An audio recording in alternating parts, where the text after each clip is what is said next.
Maître Édouard Martial est avocat. Il a rendez-vous avec sa cliente. Bonjour Samantha, comment allez-vous? Très bien, bonjour cher maître. Ça va? Ravi de vous revoir. Ça va. Alors prête? Cette femme, qui se fait appeler Samantha Lemonnier, s'appelle en réalité Marie-Christine Roger. Elle dit être la dernière compagne de Raymond DeVos. Vous êtes l'amie de Raymond DeVos. Non, la compagne. Vous avez été sa compagne. Vous avez assisté pendant longtemps cet homme qui était en train de souffrir. Je veux que ce soit ça qu'on entende, plusieurs fois. Samantha Lemonnier prépare sa défense. Elle est accusée d'avoir utilisé la qualité de médecin et d'avoir administré à Raymond DeVos une surdose de médicaments. Pourquoi docteur? Pourquoi médecin? Et puis, qu'est-ce que c'est cette administration de benzodiazépine, dit médicament nuisible? Donc là, c'est là-dessus que vous allez vous expliquer. Et je ferai tout pour que vous soyez lavé de ces deux accusations ridicules. Voilà, hein, vous me faites confiance, j'espère, voilà. Oui. D'accord. Bonjour monsieur. On ne voit pas le justice de Versailles. Versailles, voilà. L'audience commence dans quelques heures. Je vous dis au travers moi, c'est Raymond qu'on visait, vous comprenez? Dans le taxi qui l'emmène vers ses juges, Samantha s'effondre.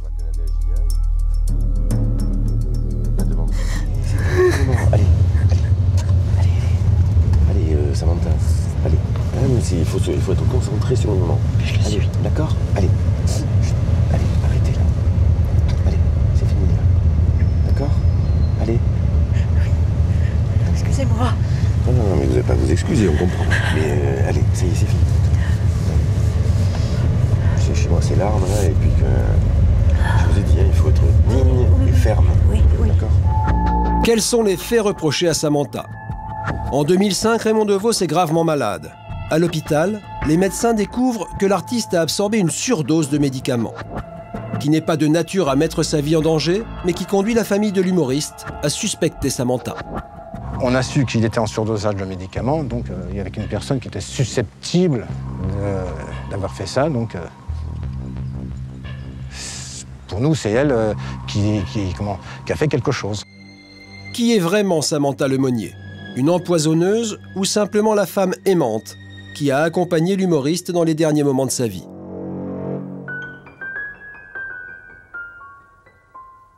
J'avais 8 ans lorsque j'ai rencontré Raymond DeVos pour la première fois, par l'intermédiaire de cette tante qui recevait pas mal d'artistes de l'époque. Vous avez commencé finalement après... Et par l'intermédiaire de Pierre Dac et Francis Blanche, qui étaient de grands amis. Et comme j'écrivais, moi, à mon niveau, et donc ils m'ont présenté Raymond DeVos. Samantha Lemonnier aurait donc rencontré Raymond DeVos très jeune. Une rencontre qui se serait transformée plus tard en histoire d'amour qui aurait duré plusieurs années. Ah ben officiellement, presque 3 ans. Autrement, je vivais dans l'ombre, quoi, par période. Une version que dément catégoriquement l'avocat de la famille. Selon lui, Samantha n'a jamais été la compagne de Raymond DeVos et sa rencontre avec l'artiste est beaucoup plus récente que ce qu'elle veut bien faire croire. Ça se déclenche, semble-t-il, par une lettre d'amour et un bouquet de fleurs qu'elle envoie à DeVos après un spectacle en lui disant qu'elle a une grande admiration pour lui, qu'elle aimerait le rencontrer. Cette lettre, la voici. Datée de 2003, elle s'apparente davantage au courrier d'une groupie qu'à celui d'une compagne. À côté de sa signature, Samantha se présente comme un médecin humanitaire. C'est ainsi qu'elle aurait approché Raymond DeVos pour la première fois.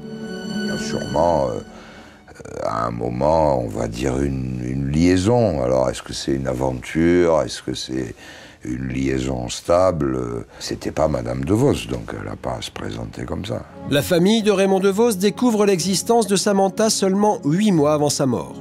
L'humoriste fait une chute dans sa salle de bain. Samantha est là. Elle s'impose. Quand nous, on est arrivés, je crois que le lendemain, le médecin est venu. Elle est montée avec le médecin dans la chambre à Raymond. Elle a fermé la porte pour pas qu'on rentre. Après, quand ils sont redescendus, le médecin et elle, dans son bureau pour faire les ordonnances, là, c'est pareil. Elle a fermé. Nous n'avions pas le droit, nous, la famille que nous venons d'arriver, on n'avait pas le droit de savoir qu'est-ce qu'il avait exactement, et elle voulait diriger. Elle s'est petit à petit imposée et elle a écarté l'entourage. Donc la famille la voit comme une intrigante. Samantha, elle, continue de s'accrocher à son histoire en regardant ces photos qui ne la quittent jamais. Les seuls souvenirs qui lui restent de son roman d'amour. Mais bon, qu'est-ce que vous voulez, faut avancer. Je peux pas... Parce que si je reste là-dedans... De toute façon, Raymond aurait voulu que j'avance. De toute façon, Raymond m'attend là-haut dans les étoiles, avec une feuille de papier et un crayon. Palais de justice. Maître Le Foyer de Costil et Maître Le Forcenet sont les avocats des héritiers de Raymond DeVos. Ce sont eux qui ont déposé plainte contre Samantha. Dans la salle des pas perdus, elle retrouve toute sa combativité. Plusieurs journalistes l'attendent à l'entrée de la salle d'audience. Son affaire attire les médias. Des médias dont elle n'apprécie pas toujours les commentaires. Attendez, vous êtes qui? D'accord, je connais Thomas Soto. Vous êtes qui, vous? Vous êtes qui? Ah non. Vous dégagez. Arrêtez. Vous êtes des calomniateurs, vous êtes des délateurs. Vous faites vos choux gras avec la misère des autres. Je ne vous veux pas, monsieur. Madame. Pour les délits dont elle est accusée, Samantha risque jusqu'à 3 ans de prison et 45 000 € d'amende. Vous redoutez l'issue de ce procès? Je ne redoute rien du tout, monsieur, parce que je n'ai rien à me reprocher. Mais sachez que ce procès, pour moi, c'est une seconde mort encore pour Raymond DeVos. Pourquoi? Parce que le fait d'évoquer Raymond dans une affaire comme ça, c'est... Il faut le laisser en paix, c'est ça? Il faut le laisser en paix. Ces derniers mois, pour lui, ont été un enfer, monsieur. Je ne souhaite à personne d'avoir vécu ce qu'il a vécu, monsieur. Et vous estimez l'avoir aidé? Monsieur, je l'ai aidé, je l'ai aimé du mieux que j'ai pu. J'ai fait ce que n'importe quelle femme amoureuse aurait fait pour un homme malade. Et c'est ce qui m'a été reproché, monsieur. À Versailles, le tribunal a demandé une expertise psychiatrique de Samantha. Dans le rapport, elle y est décrite comme une personne qui présente un trouble de la personnalité, dont la forme exacerbée constitue la mythomanie. Il y a à l'évidence une espèce de tendance à la mythomanie et surtout de désir, semble-t-il, éperdu d'être quelqu'un. Voilà. C'est une pathologie, hein. Elle n'est pas forcément gravissime, mais c'est une pathologie quand même. Le rapport souligne également que Samantha n'est pas dangereuse et qu'elle ne présente pas de risque de passage à l'acte. On se dit, mais ce qu'elle raconte, c'est forcément du bluff, elle est mythomane. Et j'en suis pas sûr. Je crois que c'est quelqu'un qui a vécu certaines choses, qui le ressort et qui le restitue avec ses propres mots et encore une fois avec ses propres faiblesses. Mais ça fait partie du rêve qu'on a tous au fond de nous-mêmes. On va nous interdire de rêver aussi bientôt. La personnalité de Samantha la desservirait-elle?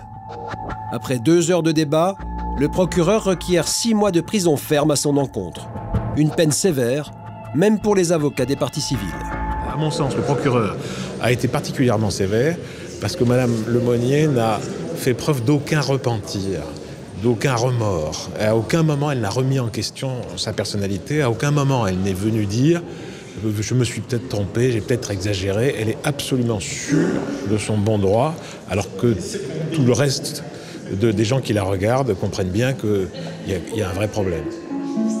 Plus qu'une condamnation, la famille DeVos espère aujourd'hui mettre un point final à cette affaire.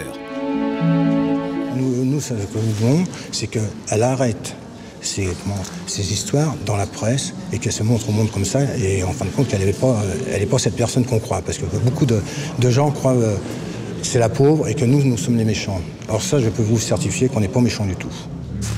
Si le juge suit les réquisitions du procureur, Samantha risque d'aller en prison. Ça me fait pas peur, j'en ai rien à foutre. J'en ai rien à foutre parce qu'on est dans une justice moyenâgeuse, c'est une justice de classe, c'est une sous-justice. La justice, c'est pour les gens riches, les nantis. La sous-justice, c'est pour moi. Moi, je souhaite les attaquer en diffamation. Je ne vais pas laisser passer ça. Je ne vais pas me laisser salir, piétiner par une bande de baltringues. La décision du tribunal sera rendue le 11 juin prochain. Une date symbolique pour Samantha, puisque c'est aussi le jour de son anniversaire.